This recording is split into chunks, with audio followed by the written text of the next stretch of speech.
It's Our Story. Gene Spalding, Warm Springs, Georgia.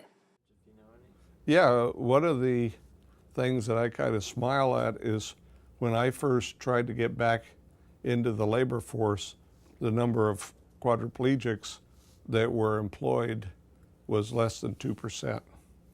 So that meant 98% unemployment.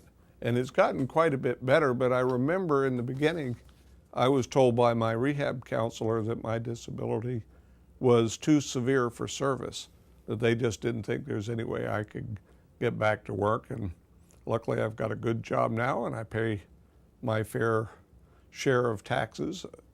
And it's a real eye-opener to some folks to see how well people with disabilities can do at a job. In the Department of Labor, that's a key thing. One, you first of all have to make sure that the person with the disability gets the skills that they need to work. And then second, and probably the bigger challenge, is to convince employers that people can do it.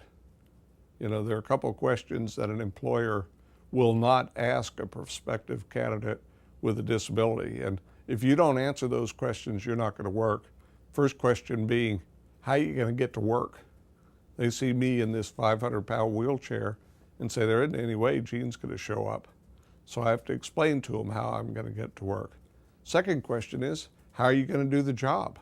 How do you have the skills that can allow you to talk to people, write reports, surf the net, and do what you have to do? You just have to explain that. And then, of course, the third question is, can I afford to hire a person with a disability so that it won't bankrupt my company? And that's where learning that the average implementation of technology to help someone with a disability go to work is less than $500.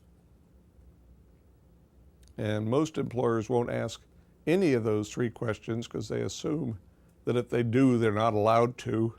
And so they just gloss over them and assume that the person can't do the job.